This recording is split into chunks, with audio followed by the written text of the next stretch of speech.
people were in their homes. At this point, people were being advised to put their gas masks on, to go to their sealed rooms. It is normally a quiet hour in this country, as it is anywhere else in the world, but it is particularly quiet, of course, because the air raid siren had sounded just a little before, and there were people coming around neighborhoods with loudspeakers telling everybody to stay off the streets, to stay in their homes, to put their gas masks on, and to be prepared for a possible chemical gas attack, which, of course, people had been preparing for several days. You know, it was like, if I can interrupt, this is material that I shot, and as Peter was driving along, it was an amazing feeling. There were red lights, traffic lights, and we just thought, what's the point in stopping at a traffic light? We'll be sitting here like sitting ducks. So we just cruised through as if, and not a soul about. And it's like a ghost town at the moment. Yes. Can we stand by to cut back to Linda, because we're going to lose picture. So if we can cut back to Linda.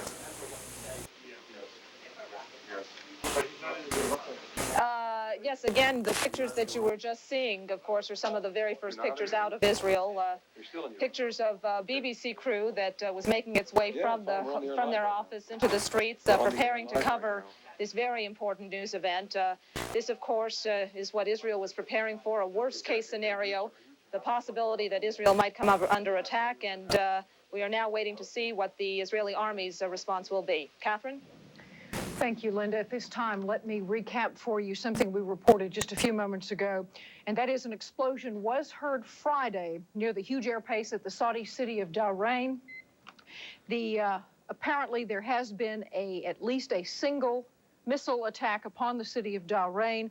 Of course, reporters informed of the imminent attack in the city. We have no further details at this time, and people have been, of course, warned to go to their shelters. Again, a missile attack on Tehran. Apparently, one missile has, in fact, landed in that Saudi Arabian city. Now we're going to Larry King in Washington, who's standing by with a guest. Larry?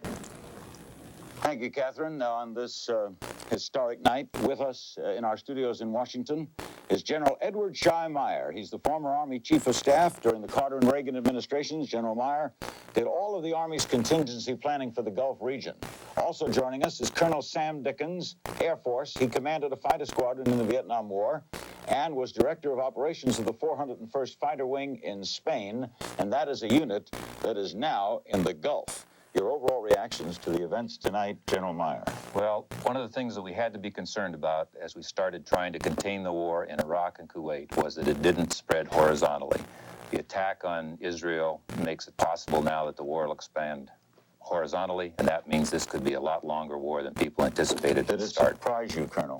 No, not at all. In fact, from August 2nd on, anyone looking at it would think that the first target... I am advised by both Saudi and U.S. military officials who are surrounding me at the moment that there was no incoming missile, that the explosions that we heard were in fact noise from air defense systems, that there were air defense missiles of one kind or another that had been launched. That was the noise that was heard.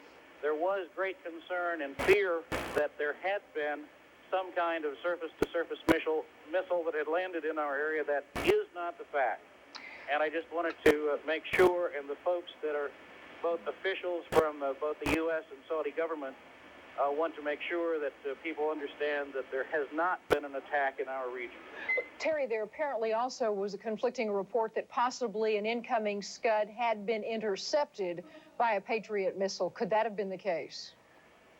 That apparently was not the case. There apparently was no missile launched here, and there was no missile intercepted. Based on the information that we have from U.S. And Saudi military officials both, there have been no missile launches into Saudi Arabia tonight. There have been, as you know, launches into Israel. The first time that the reports came in of the missiles being launched into Israel, the sirens sounded, the alarm sounded, and we were all rushed here to the basement, to the bomb shelter, for fear that there might also be missiles launched into Saudi Arabia at that time. There were not. We returned to our post. CD Jaco was about to go live, and we got a scare when we heard the explosions. Some people speculated that there had been a missile launch. Indeed, that was not the case. And as soon as they release us from the bomb shelter where we're at, we'll be able to go up, and C.D. Jacobs should be able to continue live reports. Well, thank you, Terry. We'll certainly get back to you then.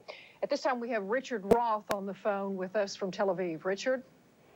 Yes, everyone is still okay here in Tel Aviv on the sealed room in a hotel by the water that we're in. The Israeli military is still apparently trying to determine what kind of missiles, what kind of warheads were used in this attack on the Jewish state.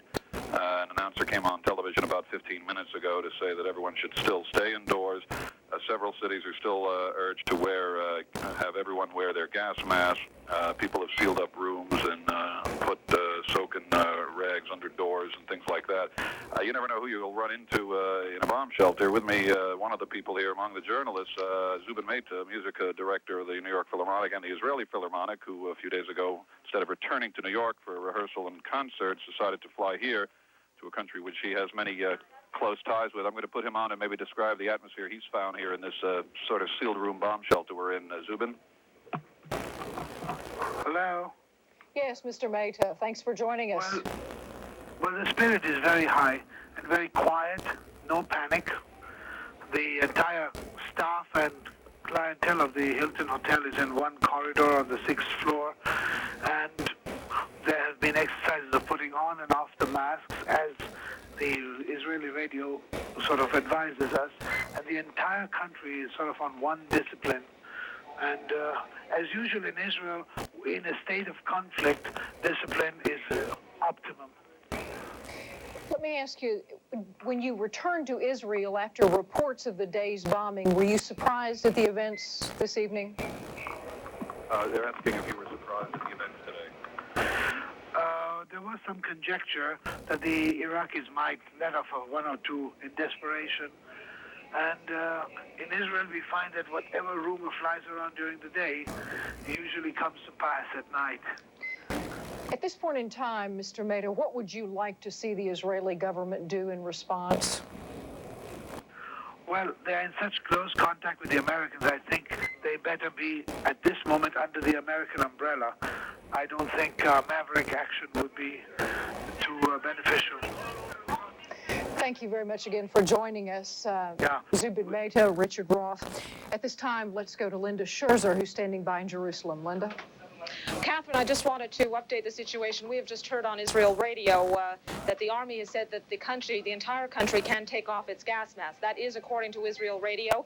We are told that the Chief of Staff of the Army, Dan Shomron, and Defense Minister Aarons, as well as a number of other defense officials, are right now conferring in a situation room somewhere in Israel, obviously deciding what will be the response of the Israeli Defense Forces.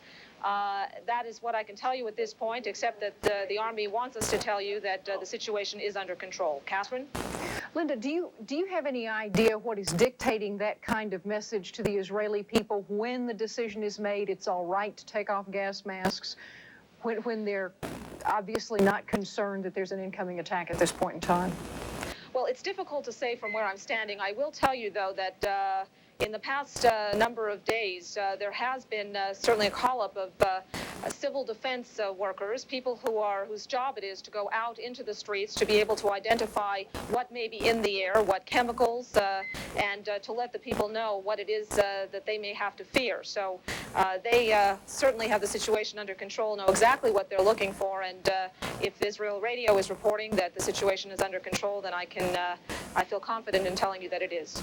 Thank you, Linda Scherzer in Jerusalem. We will, of course, be checking back with you during the evening, and our live coverage of the war in the Gulf continues after this.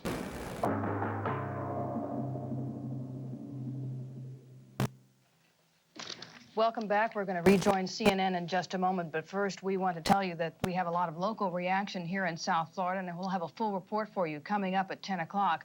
A lot of local reaction as to what has happened in the Middle East and the Scud missile attacks that have occurred this evening. Obviously, it's a Scud missile attack that originated from the western flank of Iraq. We had told you before that there were some Scud missile silos in the area of Rutbah. We had showed you that map that showed that there were approximately about 420 miles between Rutbah and Tel Aviv. Now we are being told by some of the CNN officials, we are looking at a map here now, that the missile was actually fired from a mobile station. In other words, it was one that the Iraqis were able to hide from from U.S. Defense Forces. As far as we can tell, only 8 Scud missiles hit, and this is what CNN has told us, and also the Pentagon has confirmed that. We know that 2 missiles